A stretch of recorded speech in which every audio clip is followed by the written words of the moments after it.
मंगल मूर्ताय नमः। दर्शकों, ज्योतिर्विज्ञान में आपका स्वागत है। सभी के मन में अपने भविष्य को लेकर उत्सुकता होती है। उनके भाग्य की क्या स्थिति है, जिसे जानने की सबकी उत्कंठा होती है। आज हम चर्चा करने वाले हैं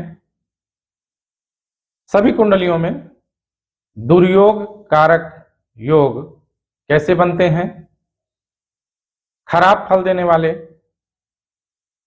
खराब योग कैसे बनते हैं, उनका प्रभाव क्या होता है।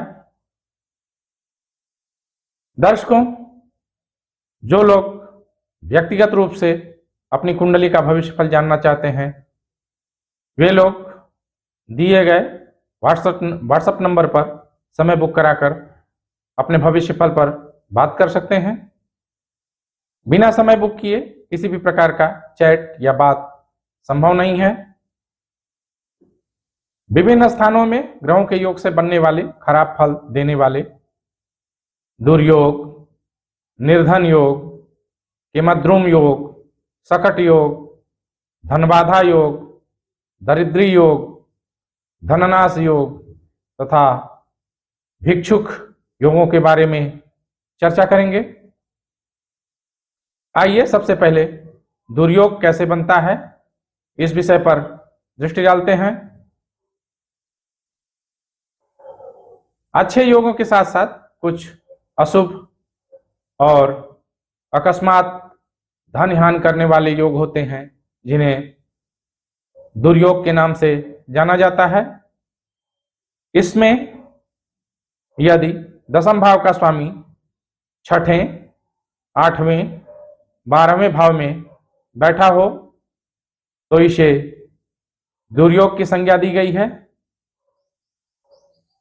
ऐसे लोगों को अपने परिश्रम का पूरा लाभ नहीं मिलता है। ऐसे लोगों को जीवन में बहुत ज्यादा ही संघर्ष करना पड़ता है।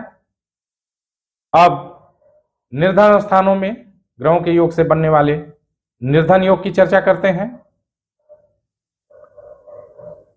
यदि धन स्थान यानी द्वितीय भाव में पापक ग्रह हो और द्वितीय भाव का स्वामी यानी धनेश पापक ग्रह से युक्त होकर के गोचर कर रहा हो, साथ में लाभ स्थान का स्वामी भी पाप ग्रह से ग्रसित हो या लाभ स्थान में पाप ग्रह हो या पाप ग्रह के द्वारा देखा जाता हो,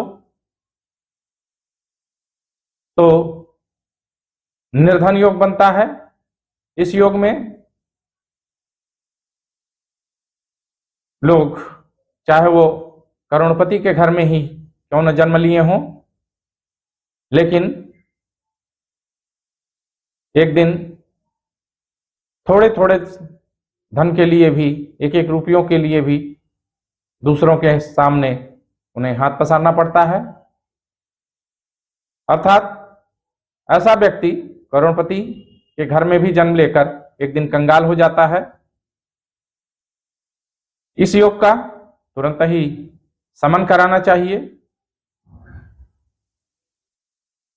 इस योग के परिहार में लोगों को धनेश और लाभेश का रत्न निश्चय रूप से धारण करना चाहिए, जिससे धनेश और लाभेश को बल मिले। अब आइए विभिन्न स्थानों में ग्रहों के योग से बनने वाले धनबाधा योग के बारे में चर्चा करते हैं। धनबाधा योग में धनेश यदि राशि या लग्न से छठवें, आठवें, 12वें स्थान में स्थित हो, लग्नेश कमजोर हो, तो यह योग बनता है। इस योग में जन्म लेने वाले लोगों का धन के मामले में बहुत जीवन भर संघर्ष करना पड़ता है। जिस प्रकार फूटे हुए घड़े में पानी नहीं ठहरता, उसी प्रकार जातक के जीवन में धन नहीं रुक पाता। इस योग का निवारण किसी अच्छे जानकार के मार्गदर्शन में ही करना चाहिए। अब आइए विभिन्न स्थानों में ग्रहों के योग से बनने वाले दरिद्री योग के बारे में चर्चा करते हैं। दरिद्री योग कुंडली में लाभेश यानी लाभ स्थान, लाभ भाव का स्वामी छठवें, आठवें, 12वें स्थान में गोचर कर रहा हो तो इस योग का निर्माण होता है। ऐसे जातक का, ऐसे लोगों का जीवन कष्ट एवं दरिद्रता से ही भरा हुआ होता है। उसके ऊपर कर्ज का बोझ भी हमेशा लदा रहता है। ऐसे जातक या ऐसे लोग संकुचित मानसिकता वाले होते हैं। दरिद्र योग की निवृत्ति के लिए लाभेश का रत्न धारण करना चाहिए और तुरंत ही इस योग की शांति करानी चाहिए। अब दृष्टि डालते हैं विभिन्न स्थानों में ग्रहों के योग से बनने वाले किमद्रुग योग के बारे में। किमद्रुग योग में चंद्रमा किसी भी ग्रह से युत न हो और चंद्रमा के पहले तथा बाद में, यानी चंद्रमा से 12वें स्थान में और द्वितीय स्थान में कोई भी ग्रह स्थित न हो तथा कोई भी शुभ ग्रह, अच्छा बलवान ग्रह चंद्रमा को न देख रहा हो तो किमद्रुम योग का निर्माण होता है। इस स्थिति में यदि चंद्रमा केंद्र स्थान में हो तो यह योग भंग हो जाता है। चंद्रमा को ही धन प्रदाता माना जाता है। इस योग में जन्म लेने वाले लोगों को जीवन में कष्ट और दरिद्रता से ग्रस्त रहना पड़ता है। यदि किसी की कुंडली में अधिक शुभ योग न रहे और शुभ योग भी ज्यादा हो फिर भी किमद्रुम योग बनता है तो सारे शुभ योग अपने प्रभाव खो देते हैं। अर्थात यह योग एक दुर्भाग्य कारक योग कहलाता है जिसकी अवश्य ही शांति करनी चाहिए, तभी स्थितियों में सुधार संभव है। अब आइए विभिन्न स्थानों में ग्रहों के योग से बनने वाले धननाश योग के बारे में चर्चा करते हैं। धननाश योग में व्यय स्थान यानी 12वें भाव का स्वामी 12वें भाव में ही गोचर कर रहा हो, वह बलवान होगा, स्वगृही होगा। और व्यय स्थान में पापक ग्रह भी यदि गोचर कर रहे हो तो धनहंता योग बनता है। इस योग में गलत कार्यों में, फिजूल कार्यों में व्यक्ति का अधिकांश धन खर्च हो जाता है। इसे एक प्रकार से फिजूल खर्ची योग भी कहा जा सकता है। ऐसे लोग लॉटरी, सट्टा इत्यादि में अपना धन खर्च करते हैं और हार जाते हैं, जुआ इत्यादि खेलते हैं। इसलिए इस योग की त्वरित शांति करनी चाहिए। इस योग पर नियंत्रण करना चाहिए, अपने आप पर भी नियंत्रण करना चाहिए, विवेक से ऐसे कार्यों से दूर रहना चाहिए।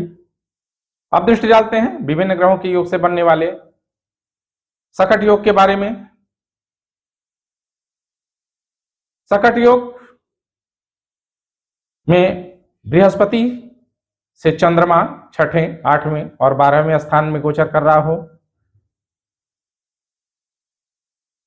साथ में चंद्रमा केंद्र स्थान में गोचर न करता हो, ऐसी स्थिति में सकट योग बनता है। यानी पहले, चौथे, 7वें और 10वें घर में चंद्रमा ना हो और बृहस्पति से छठवें, 8वें, 12वें हो तो सकट योग के कारण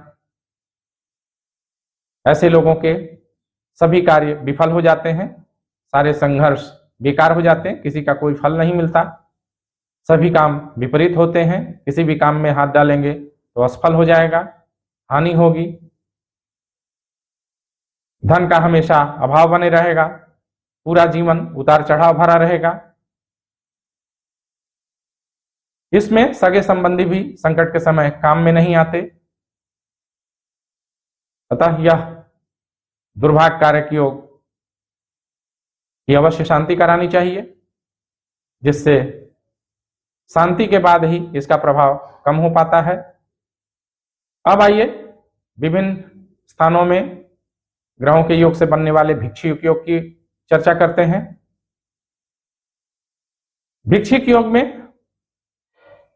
दशमेश और पराक्रमेश यानी 10वें स्थान 10वें भाव का स्वामी और तीसरे भाव का स्वामी तथा भाग्येश यानी 9वें भाव का स्वामी यदि निर्बल और नीच स्थान में या अस्त अवस्था में अस्त हो जाएं तो जातक की कुंडली में भिक्षुक योग का निर्माण होता है। ऐसा व्यक्ति धन के लिए दूसरों से हमेशा याचना करता रहता है, बार बार दूसरों के सामने अपना हाथ फैलाता है। धन के मामले में यह योग बहुत खराब योग माना जाता है। यदि उसकी जन्म कुंडली में भी यह योग हो और गोचर में भी यह योग बनता हो तो उस काल में केवल पतन होता है, केवल धन हानि ही होती है। सारे शुभक योग और शुभग्रह फेल हो जाते हैं, कोई काम नहीं करता। इसलिए ऐसे योगों की तुरंत शांति अवश्य करनी चाहिए। दर्शकों, जो लोग कुंडली के विषय में चर्चा करना चाहते हैं वे भी समय बुक कराकर अपनी कुंडली पर विचार करवा सकते हैं। कंटेंट अच्छा लगे तो लाइक और सब्सक्राइब करें। नोटिफिकेशन के लिए ऑल का बेल दबा लें जिससे आगे के वीडियो की जानकारी समय से मिल सके और आप जानकारियों का लाभ ले सकें।